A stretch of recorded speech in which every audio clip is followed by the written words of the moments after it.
Greetings, my friend. This is Stan, and it's a Thursday evening. I have a gift for you. That's right.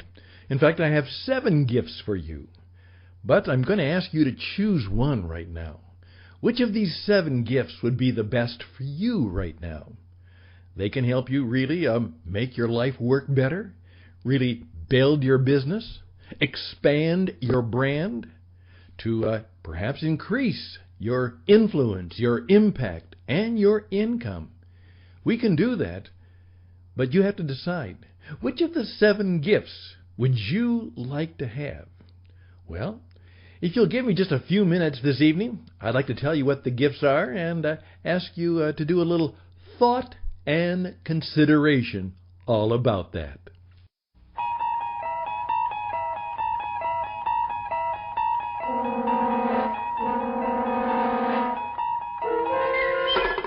You're traveling through another dimension. A dimension not only of sight and sound, but of mind. A journey into a wondrous land whose boundaries are that of imagination. Your next stop, the Twilight Zone. Well, perhaps you have to be a little bit more of the age and stage like me to remember that classic program, though I know that it continues on in reruns around the world, and many of even the younger millennials are very much aware of Rod Serling. What an incredible, powerful storyteller broadcaster. And the movie, the films, the television show that kind of came out of the idea of the Twilight Zone, where there's stories and imagination. We're there for you and for me. Well, this is the Christian Entrepreneur Network. My name is Stan Houston. I'm a co-founder of the group, and we put together a program which we call the Jesus Entrepreneur Experience. Yeah, we want this to be more than just a radio program, more than just another podcast project out there. We're hoping that it will be a continuing and expanding, growing experience for you. Yesterday, I was scheduled to do the show, and I didn't do it. Oh, that's not true. I did do the program. It was an incredibly busy day. I made 4 commercial spokesperson presentations for 4 companies all around the world who are now asking me to do what many smart companies are asking me to do, and that is they need somebody with media savvy, media scale, video and radio training to put together a training or a client presentation or a commercial for them. And that caught up with me. And so by the time I got ready to do the program, I was tired. But I'd thought a lot about it, and I'd given it some real thought and consideration. So I stepped before the microphone and put the program together. And I finished it. And then I looked at it. And I felt it. And then I listened to it again and said, no, that's no go. Nothing wrong with it. It just doesn't seem quite right now. And so since it's not quite right for me, I don't know that I'm going to ship it. Now, we teach a lot about how to ship things, but we decided not to ship it. And so, since this is personal on-demand radio, I just simply said, we're not going to have a Wednesday program. We'll continue on Thursday. That's more and more the way the world of media will operate, and I kind of enjoy that freedom. That means more and more of my programs will be better programs, unlike when I had to put out 7 programs on the radio, on time, same time every day. You didn't get them all right. Some of them weren't that great, but, you know, the air was on, the transmitter was on, the program had to go on, and so you did it. And sometimes you celebrated it. Sometimes you said, well, that'll do. And sometimes you just simply said, forgive me, Lord, that wasn't the best, but it's right now. It's all I can do. And there it went. What I'd like to do today is continue my conversation from Tuesday. One of the things we want to do is to start TCE squared. TCE2. The Christian Entrepreneur, the Coaching Experience. And this is the Ice Age. Internet, connected, experience economy. And we're going to have a coaching program that will help you be what I was and still am for the last 25 years, a business performance coach. And now even more so with a strong, Christ-following, Jesus-centered experience to what you do. There are millions of Christians around the world. There's millions of them who want to be entrepreneurs, and perhaps you can get the training to coach them in helping them build their own starship enterprise in their part of the world. But I'm not going to teach you how to coach others.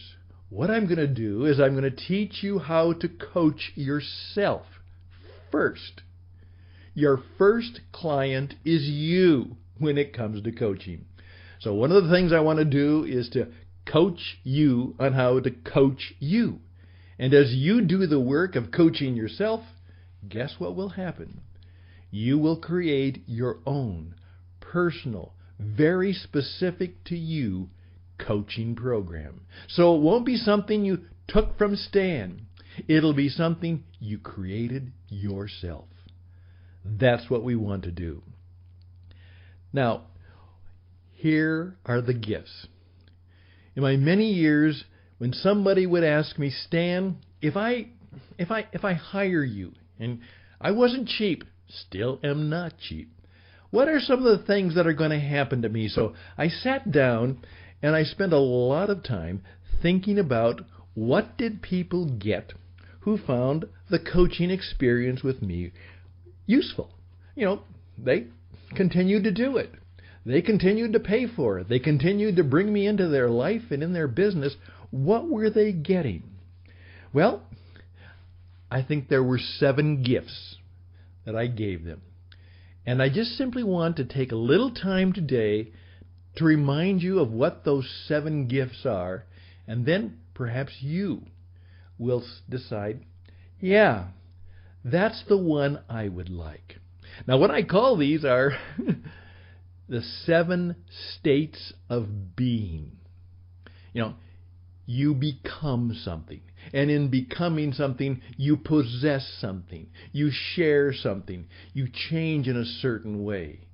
It's not that you have a product in you.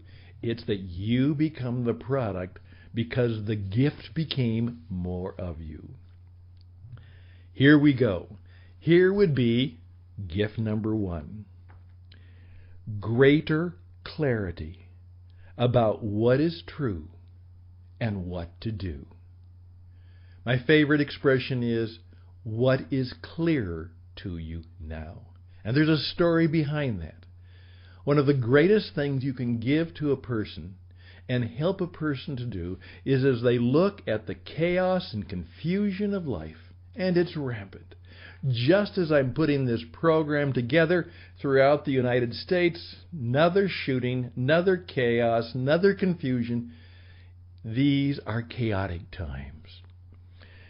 I simply ask this question.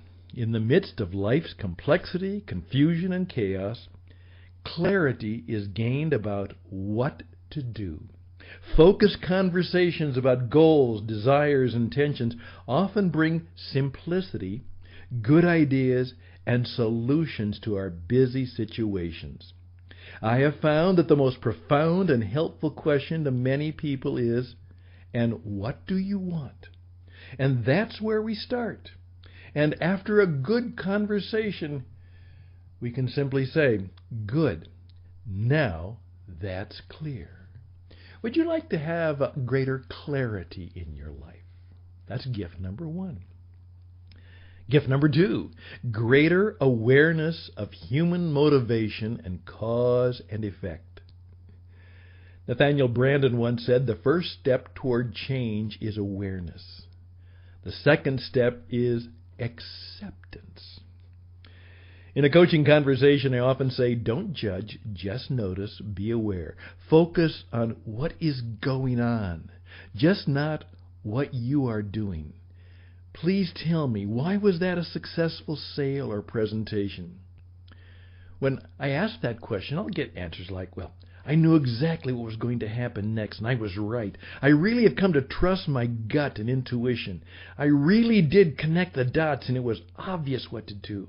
I'm really getting good at knowing how my behavior and my language affects others. I notice more. By the way, a great coach and a great broadcaster are continually noticing things.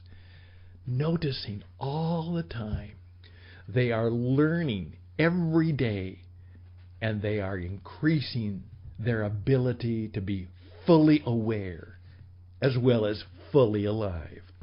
Would you like to have greater awareness? The big three. More energy. More energy for greater activity and vitality.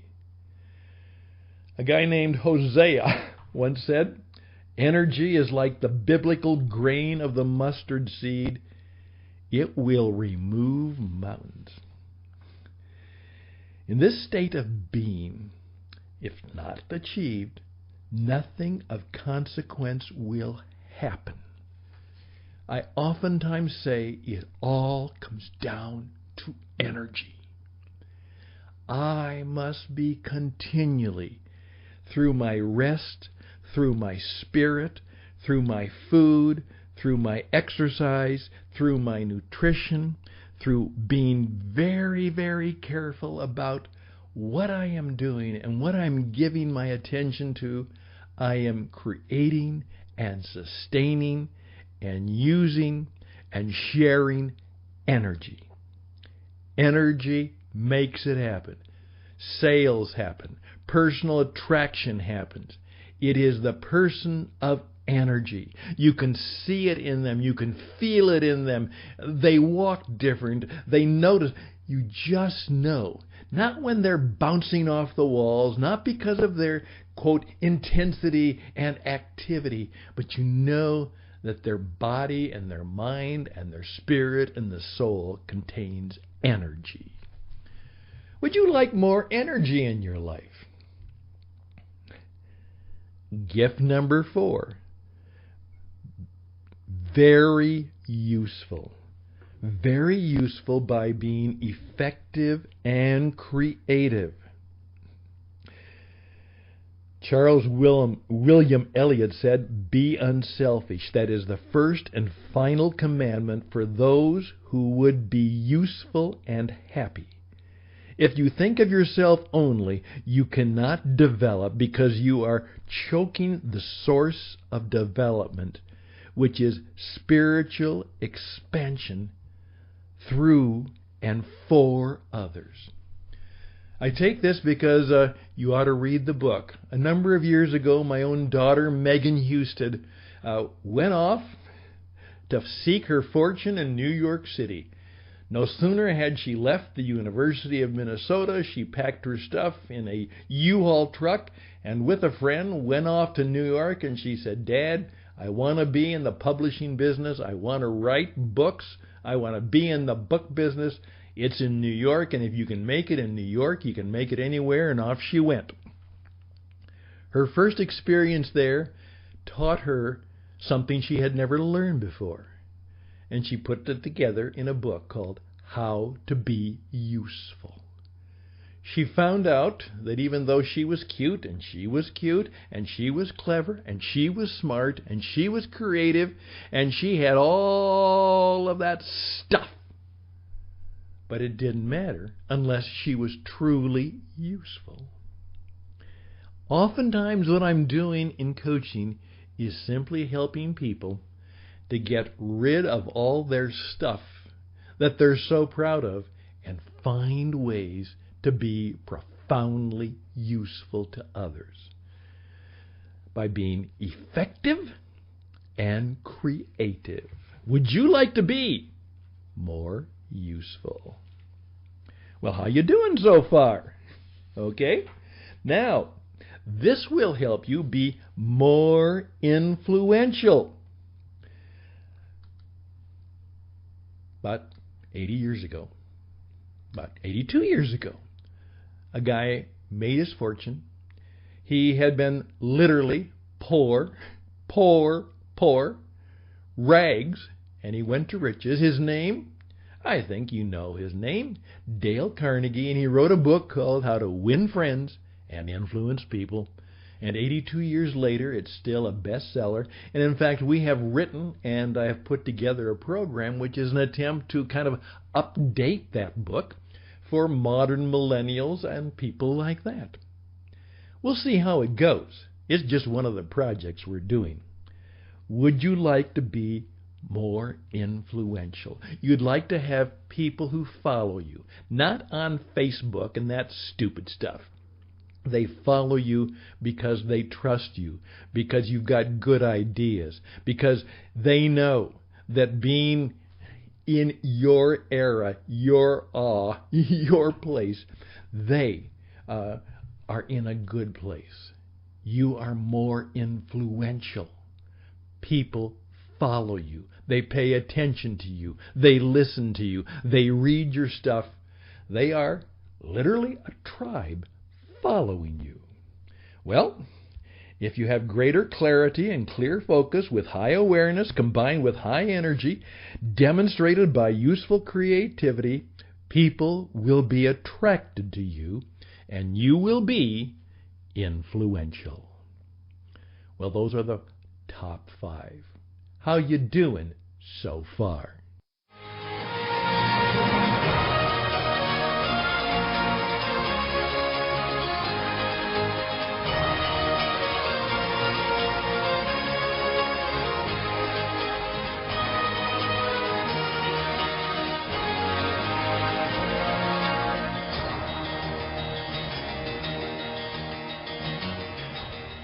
Number 6 and number 7.